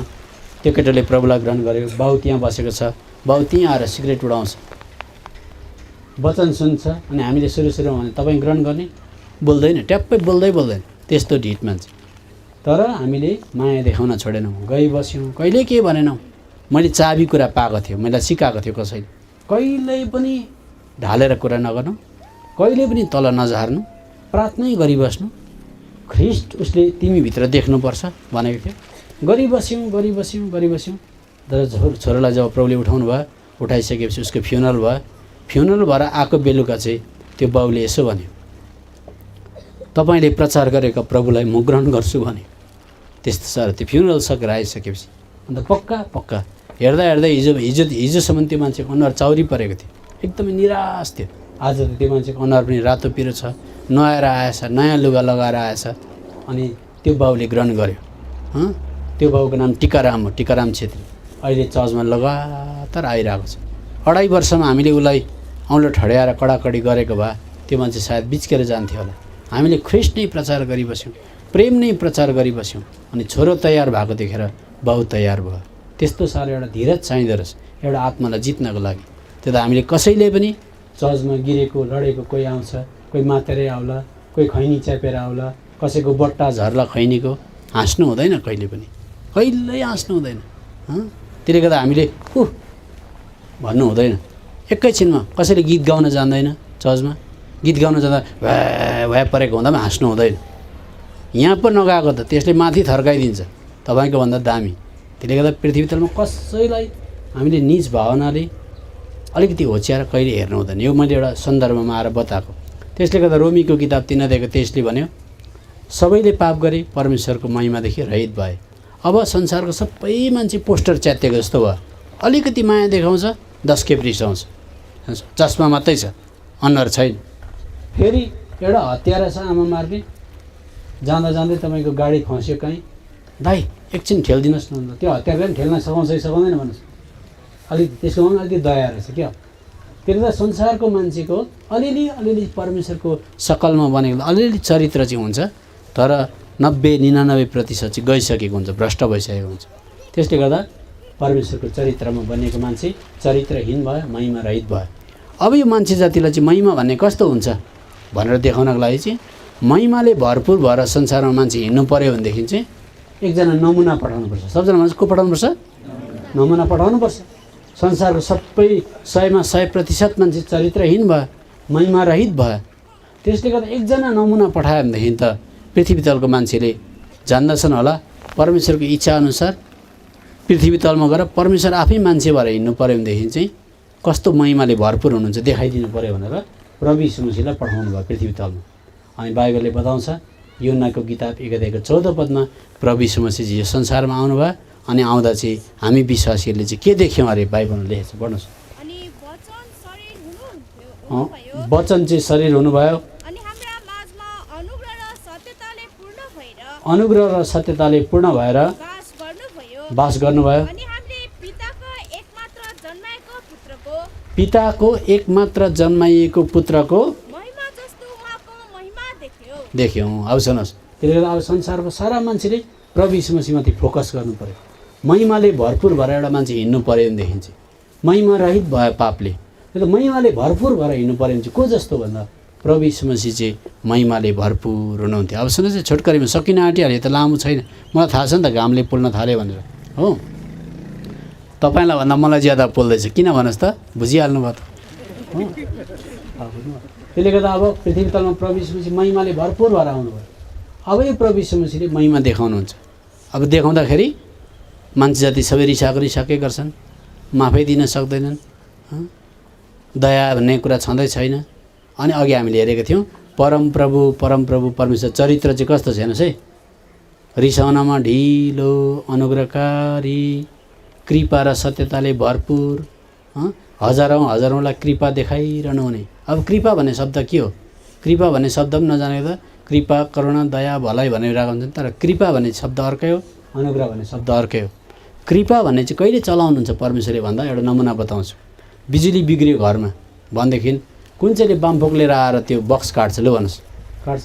यहाँ बामफोक भन्नुहुन्छ के भन्नुहुन्छ? काट्नेलाई, मासु काट्नेलाई हामी त बामफोक भन्छौँ उता, हो। बिजुलीको प्लग बिग्रियो भने तपाईँहरू बामफोक ल्याएर बनाउनुहुन्छ? के ल्याउनुपर्छ हतियार त्यति बेला? टेस्टर भन्न सबजनाले, टेस्टर। रुख काट्नु पऱ्यो भने टेस्टर लिएर जानुहुन्छ कि बामफोक? हो। त्यस्तै प्रकारले कृपा भन्ने शब्द चाहिँ कहिले परमेश्वरले चलाउनुहुन्छ भन्दा जब मान्छेले अपराध गरिसक्छ, अपराध भइसक्यो, रिसाइसक्यो, लत्ताले हिर्काइसक्यो, केही न केही उपद्रव गरिसकेपछि चाहिँ त्यो अपराधलाई क्षमा गर्ने बेलामा चाहिँ उहाँले कृपा भन्ने शब्द चलाउनुहुन्छ। अब हो के हेर्नुहोस् छ, प्रस्थानको किताब 34 अध्यायको 7 पद पढ्नुहोस्। अघि हामीले पढेकै हजुरलाई कृपा देखाइरहनु हुने अब चाहिँ कृपा चाहिँ कति बेला देखाउनु हुने रहेछ भने चाहिँ हजुरलाई कृपा देखाइरहनु हुने देखाइरहनु हुने अधर्म अधर्म। अपराध र पाप क्षमा गर्नु हुने अब त्यहाँ बुझ्नुभयो एउटा अधर्म अपराध पाप भइसकेपछि चाहिँ तपाईँ र म प्रभुको अगाडि गयौँ, प्रभु मलाई अनुग्रह गर्नुहोस् भन्दाखेरि बामफोक माया जस्तै हो बिजुली बनाउनलाई हुँदैन। त्यहाँ बिजुली बत्ती बनाउनलाई बामफोक माग्दा दिनुहुन्न प्रभुले। अपराध र पाप भइसकेपछि चाहिँ तपाईँ र म गएर भन्नुपर्छ प्रभु मलाई कृपा गर्नुहोस्। के गर्नुहोस्? उसो ल तेरो अधर्म अपराध क्षमाको लागि म कृपा गर्छु भन्नुहुन्छ। अब अझै बुझ्नको लागि भजनको किताब 51 अध्यायको 1 र 2 पद पढ्नुहोस्।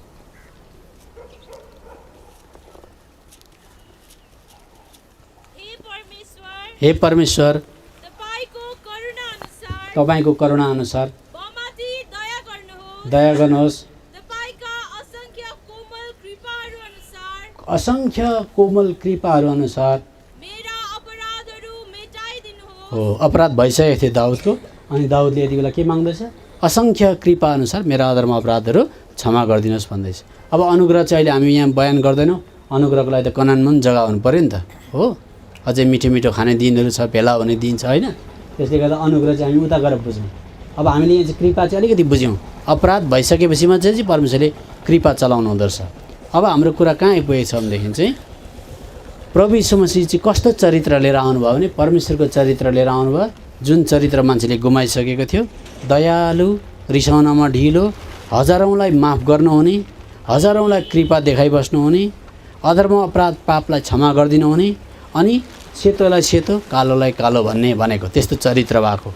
अब बाइबलले बताउँछ यो महिमा चाहिँ मान्छेकोमा छैन। नभएपछि परमेश्वरले भन्नुभयो, प्रभु यीशु मसीहले दोस्रो थेसलोनिके किताब 2 अध्यायको 13 र 14 पदमा पढ्दाखेरि चाहिँ यो हराएको महिमा वापस पाऊ भनेर चाहिँ सुसमाचारद्वारा महिमा दिन आएको भनेको। त्यसले त क्रिस्चियन भनेको चाहिँ प्रभुलाई ग्रहण गरेर बप्तिस्मा लिएर स्वर्ग जाने मात्रै होइन, मर्नुभन्दा अगाडि त्यो क्रिस्चियनकोमा चाहिँ महिमा परमेश्वरले हाल्न चाहनुहुन्छ। के हाल्न चाहनुहुन्छ भने सबजनाले? महिमा। महिमा भनेको चाहिँ के रहेछ? चरित्र भने सबजनाले चरित्र हाल्नुहुन्छ। अब पढ्नुहोस् त लु। भाइहरू प्रियहरू सधैँभरि चढाउन कर लागेको छ। आत्माको पवित्रीकरण विश्वासद्वारा मुक्तिका निम्ति छ। अनि त्यहाँदेखि पढ्नुहोस्, यसैका निम्ति हो। अब कुरा आयो, देख्नुभयो? सुसमाचार सुनेर पवित्रीकरणको बाटोमा जाँदा चाहिँ एउटा क्रिस्चियनले चाहिँ प्रभु यीशु मसीहको चरित्र पाओस् भनेर चाहिँ वापस प्रभु यीशु मसीह आउनुभएको। म तिमीहरूको पाप क्षमा गरिदिन्छु कि रिसाउँदै गर, झगडा गर्दै गर, लाक्पा खेल्दै गर, एका दुसराको डिबेट गर्दै गर, बेला बेला 15 दिनमा चिया खाएर त्यो मान्छेको कुरा कोट्याउँदै गर, मरेपछि स्वर्ग लान्छु भन्नको लागि आउनुभएको होइन। त्यो चरित्र सरिसकेपछि चाहिँ त्यो क्रिस्चियन चाहिँ मर्नुभन्दा अगाडि दयालु भइसक्नु पऱ्यो, रिसाउनमा ढिलो, अर्काको अधर्म अपराध क्षमा गरिहाल्ने। छैन छैन छैन के हो? त्यसले गर्दा मैले हिजो बेलुका पनि यहाँ बताउँदै थिएँ, कसैको विश्वासीले 5000 चलायो, फर्काएन, जज पनि आउन छोड्यो 5000ले गर्दा। अब जसको चलायो त्यसले यताउता फर्काउँछ कि भन्छ, हेर्छ, फोन गर्छ, फर्काउँदैन।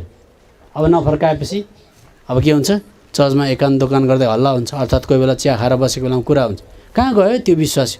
खोइ पहिला त आउँथ्यो, साह्रो पऱ्यो भनेर 5000 मागिरहेको थियो, मलाई एकखेप दिएको थिएँ, फर्काएन पनि, त्यो त कुरा छोडिदिउँ, माफ गरिहालेँ मैले भन्छ। त्यहाँबाट फेरि अर्को जग्गामा चिया खाँदा फेरि को हो त्यो विश्वासी? कहाँ गयो? अहिले छ को नि? कहाँ गयो त्यो मान्छे? त पहिला त आउँथ्यो, एकखेप साह्रो परेर 5000 मागिरहेको थियो, त छोडिदिउँ, फर्काउँ। कति हजार भयो?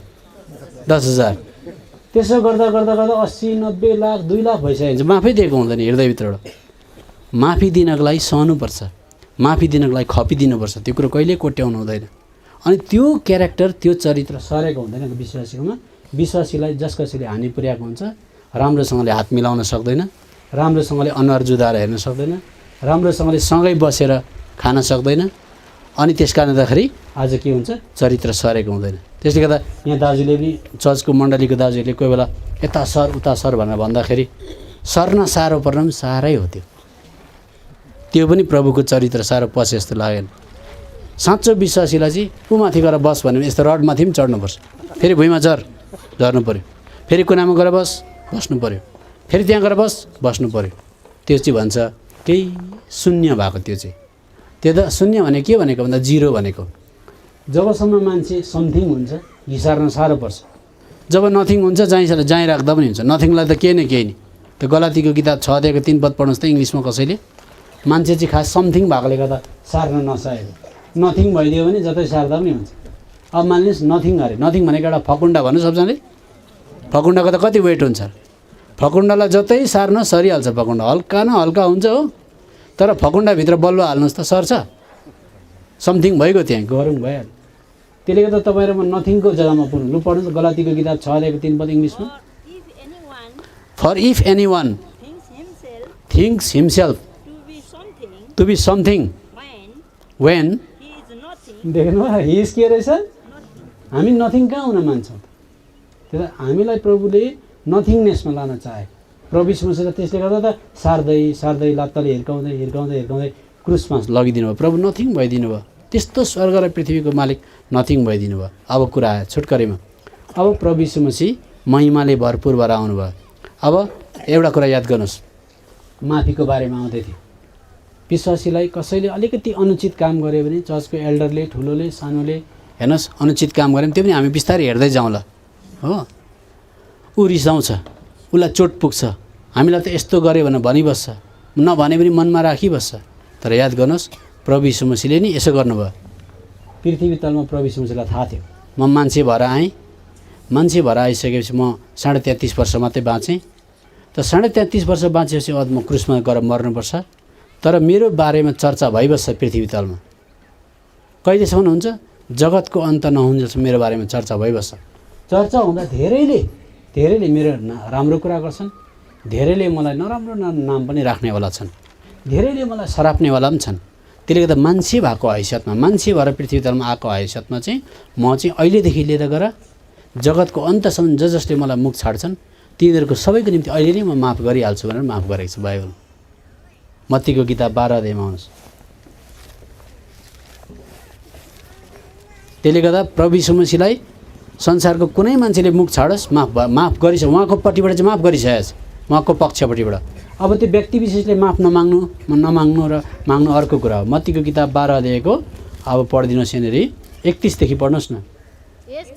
यसकारण म तिमीहरूलाई भन्दछु मानिसहरूलाई हर किसिमको पाप र ईश्वर निन्दा क्षमा गरिनेछ, तर पवित्र आत्माको विरोधमा गरिएको निन्दा चाहिँ मानिसहरूलाई क्षमा गरिने छैन। अनि 32 पद मानिसका पुत्रको विरोधमा वचन बोल्दछ त्यसलाई त्यो क्षमा गरिनेछ, तर जसले पवित्र आत्माको विरोधमा बोल्दछ त्यसलाई त्यो क्षमा गरिने छैन। अब इङ्ग्लिसमा 32 पद पढिदिनुहोस् त। स्याल बी फर्गिभन भनेको चाहिँ म त मरेर जानुभयो, तर मेरो बारेमा कति अहिले प्रभु यीशु मसीहको नाममा मान्छेले यस्तो नराम्रो पिक्चरहरू निकालेको छ, प्रभु यीशु मसीहको नाममा किताब लेखेको छ, प्रभु यीशु मसीहलाई यस्तो दुर्नाम दिएको छ संसारमा।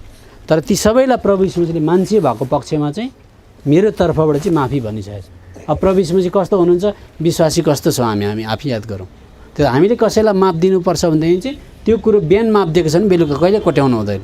त्यस्तो प्र्याक्टिस गर्नुपर्छ र मात्रै प्रभुको चरित्र आउँछ। अब पढ्नुहोस् त लु इङ्ग्लिसमा। Anyone who speaks a word against the Son of Man, which will be it will be भनेको चाहिँ यो हुनेछ भनेको सबै माफी दिइसकेछ। अनि त्यहाँदेखि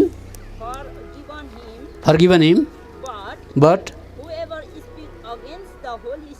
Holy Spirit it will not be forgiven him either in this age or in the age to come. के पवित्र आत्मा त बसिरहनु हुन्छ नि त, त्यो उहाँ त जानुभयो मान्छेको हैसियतमा। त्यसले गर्दा पवित्र आत्माले चाहिँ सम्झना गराइबस्नुहुन्छ, माफी दिन चाहनुहुन्छ, माफी माग्न चाहँदैन, त्यसले गर्दा क्षमा हुँदैन।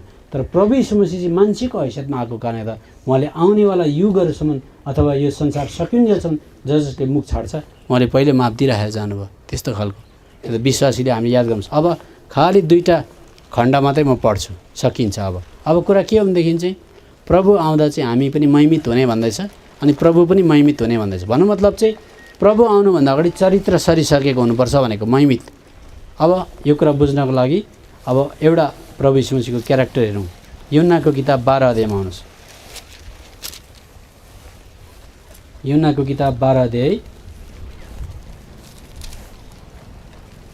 अध्यायको 20 पददेखि मै पढ्दैछु, सुन्नुहोस्। अनि उपासना गर्नका निम्ति माथि चाडमा आउनेहरूका बीचमा केही ग्रिक पनि थिए। यसकारण तिनीहरू गालिलको बेतसैदाका फिलिप कहाँ आएर उनलाई यसो भन्दै बिन्ती गरे, हजुर हामी येशूलाई हेर्न चाहन्छौँ। फिलिपले आएर अन्द्रियासलाई भने, फेरि अन्द्रियास र फिलिपले येशूलाई भने। तर येशूले तिनीहरूलाई यसो भन्दै जवाब दिनुभयो, मानिसको पुत्रको महिमा हुने घडी आइपुगेको छ। अब सुन्नुहोस् है, एउटा बुझ्नुपर्ने कुरा, बाइबल यसरी पढेर गयो बुझेन भनेदेखि अल्छी लाग्छ, अन्त मान्छेले चिया खाँदै बाइबल थन्काइदिइहाल्छ। म तपाईँको घरमा आएँ अरे, तपाईँको घरमा आएर मैले भने अरे मलाई एक मग पानी दिनुहोस् न, एक गिलास पानी साह्रो तिर्खा लाग्यो भने, अनि तपाईँ दैलोमा निस्केर भन्नुभयो अरे गाई त थाकेको छ त हो, गाई त थाकेको छ भन्नुभयो अरे। मैले के माग्दैछु, तपाईँले के भन्नुहुँदैछ? अर्थात् मैले आएर तपाईँको घरमा भनेर मलाई एक गिलास पानी दिनुहोस् न भन्दा तपाईँले दैलोमा निस्केर भन्नु, अदुवाको भाउ त अहिले 450 रुपियाँ पो मन पुग्यो त भन्नुभयो अरे। के सोधेको, के एन्सर दिँदैछ?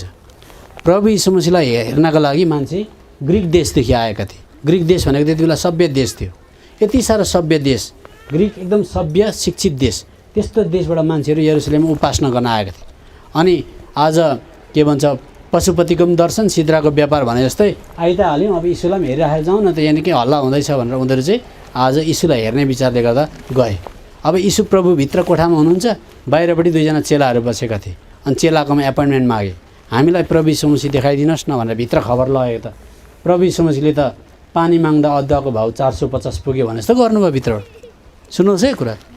अब ए हो ग्रिकदेखि आएको यति टाढादेखि, आऊ भन न भित्र आइहाल्नु बिचारा थाकेका मलाई भनेर एन्सर दिनुपर्ने नि त, तपाईँ र म जस्तो भए त। मलाई त यसो भन्नुभयो, मलाई हेर्न आएको, क्रुसमा हेर्नु न मेरो महिमा, अन्त महिमा हुने घडी आइपुग्यो त भन्नुभयो। बुझ्नु हुँदैछ कि त्यो कुरा? मान्छेले मेरो अनुहार हेर्न आउँछन्, फोटो राख्न खोज्छन्, एल्बम बनाउन खोज्छन्, इतिहासमा लेख्न खोज्छन्, त्यो खास मलाई देखेका हुँदैनन्।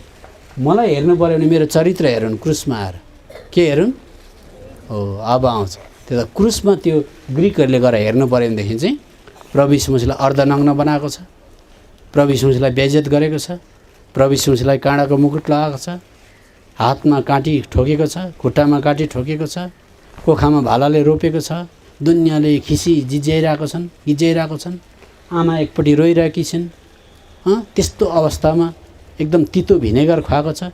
त्यति घडी पिताले के भन्नुभयो, सारा संसारको मान्छेले गरेको अपराध त्यहाँ ओइरिँदा उहाँले के भन्नुभयो, हे पिता क्षमा गर्नुहोस् भन्दा, छोरा मैले महिमा गरेको छु, फेरि पनि महिमा गर्छु भनेको, छोरा परमेश्वर भएर पृथ्वी दलमा तिमी मान्छे भएर गयौ, मान्छे भएर मेरो चरित्र तिमीले देखाउँदैछौ, क्रुसमा सबैलाई माफी दिँदैछौ, त्यही हो महिमा, त्यही हो चरित्र, देखुन् जानुन् भनेर भन्नुभयो। यहाँ आउनुहोस् त, अब यहाँ म पढ्दै जान्छु। किन यसैले भन्नुभयो, मेरो पो पल्टेर कहाँ पुगेछ है, 12 अध्यायको अच्छा यता।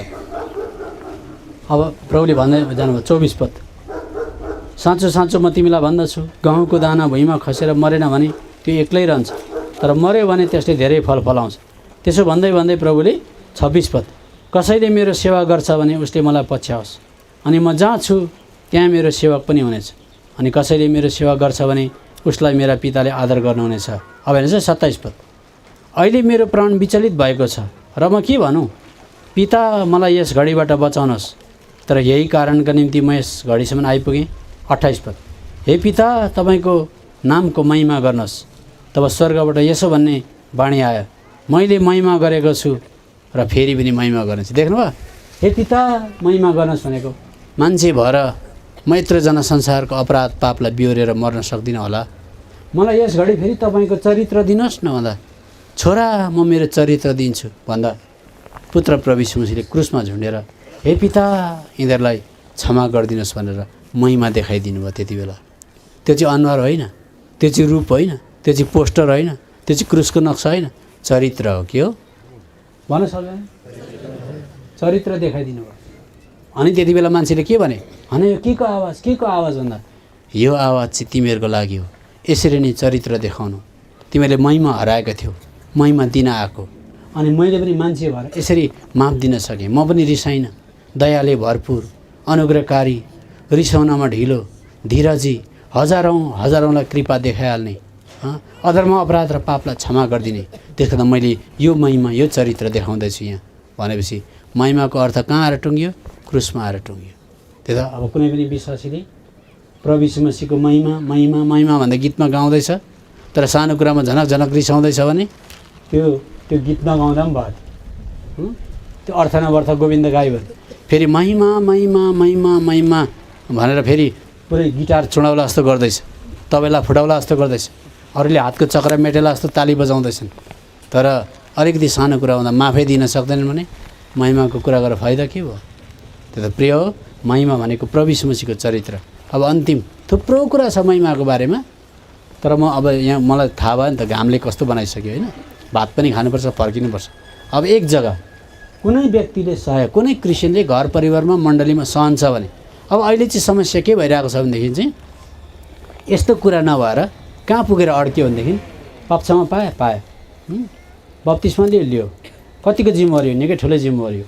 इङ्ग्लिस पनि अलिअलि बोल्छ, चर्च पनि अलिअलि चलाउँदैछ। अब चाहिँ यो महिमाको कुरापट्टि नगएर त के भयो? मामलापट्टि पो गयो कुरा त। केपट्टि? हो, मिलाउनुपर्छ हौ साइला, मिलिहाल्न साइला भन्नुपर्छ। साइलो उता फर्किन्छ, माइलो यता बटारिन्छ, होइन? चित्त बुझेन त झोला बोकिन्छ। हो नबोकन भन्नुपर्छ। हौ बोकिन्छ है झोला, अर्कोपट्टि जाइन्छ है, नजाऊ भनेर मामला मिलाउनेपट्टि पो गयो।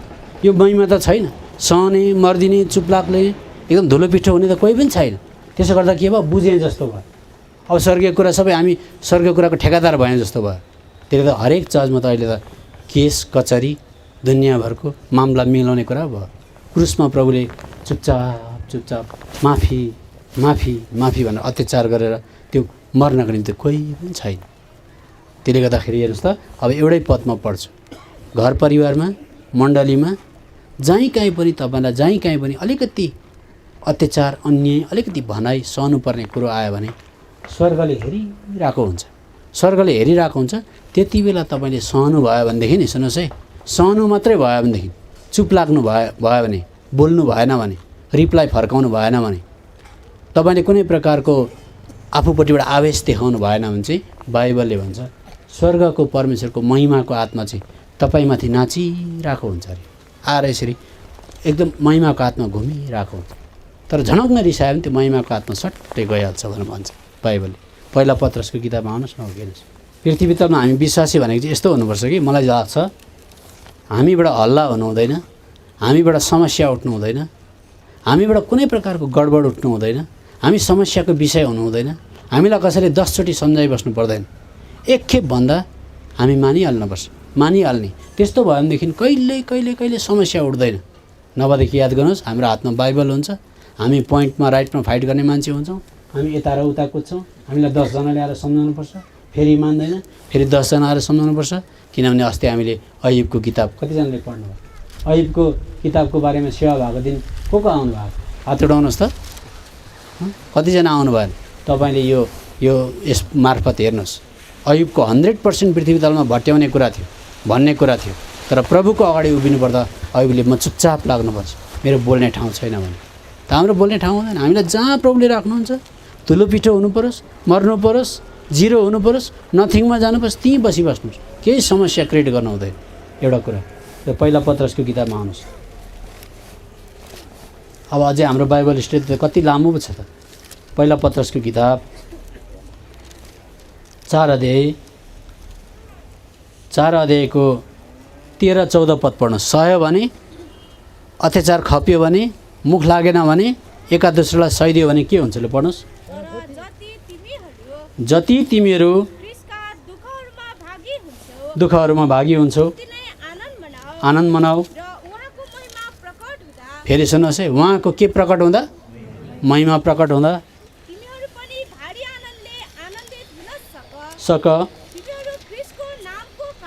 कारणले निन्दित हुन्छ। अब सुन्नुहोस् न, बुढाबाट बुढीलाई अलिकति निन्दित भयो, छोराछोरीलाई आमाबाट अलिकति निन्दित भयो भने त्यो घरबाटै सिक्नुपर्छ यस्तो कुरा। ख्रिस्टको नाउँमा निन्दित हुन्छौ भने तिमीहरू धन्य हौ, सुन्नुहोस् है, अब महिमाको र परमेश्वरको आत्मा तिमीहरूमाथि रहनुहुन्छ। हो। नरिसाइ बस्यो भने, मुख लागेन भने, रिप्लाई फर्काएन भने, अलिकति सह्यो भने, अब यहाँ ब्रदरले त्यसरी सहनु हुँदैछ भने महिमाको आत्माले एकदम माथि होभरिङ भन्छ। होभरिङ भनेको घुमिबस्छ। झडङ्ग रिसायो भने आत्माले चट्टै छोडेर जान्छ। त्यस्तो। अनि क्रिस्चियन सङ्गति चाहिँ कहाँ रहेछ? क्रिस्चियन सङ्गति चाहिँ आत्मामा हो। अब एउटा पद अझै पढौँ। रोमीको किताब 2 अध्यायमा आउनुहोस्।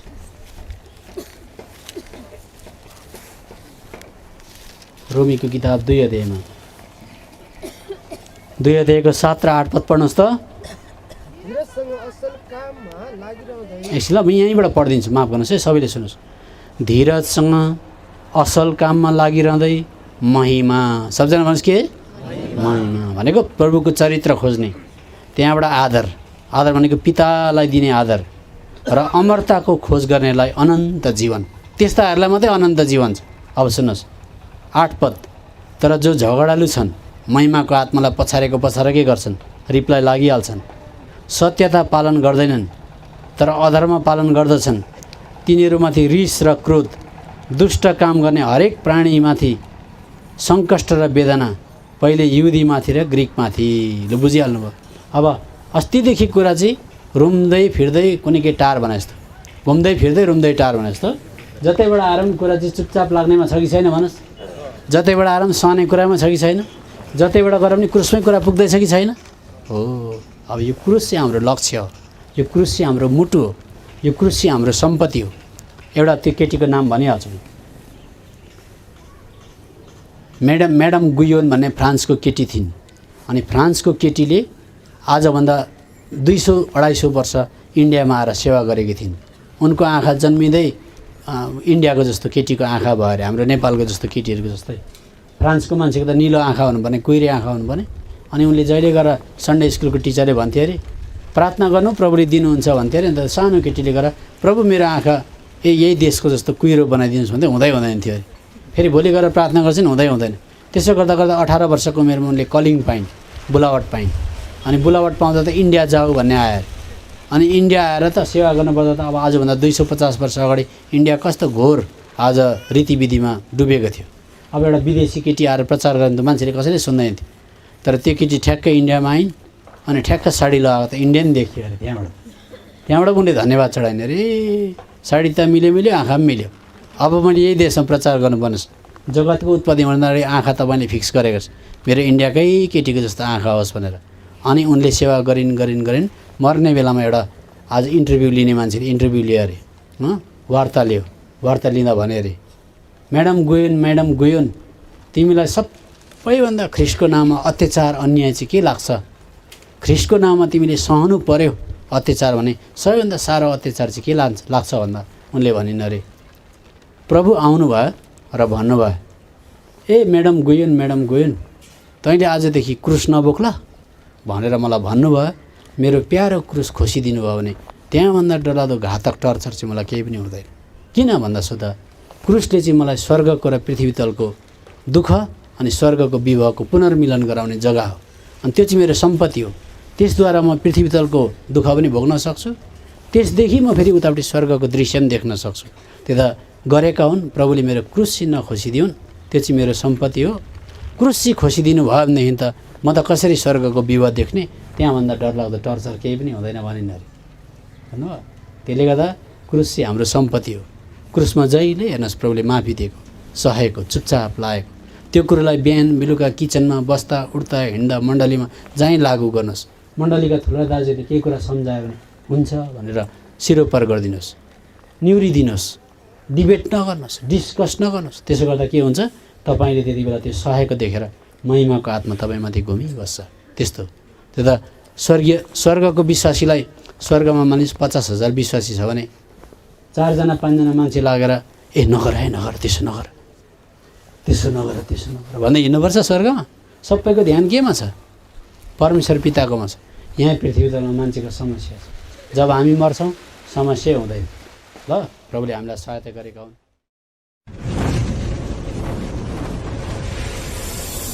परमेश्वरको जिउँदो वचन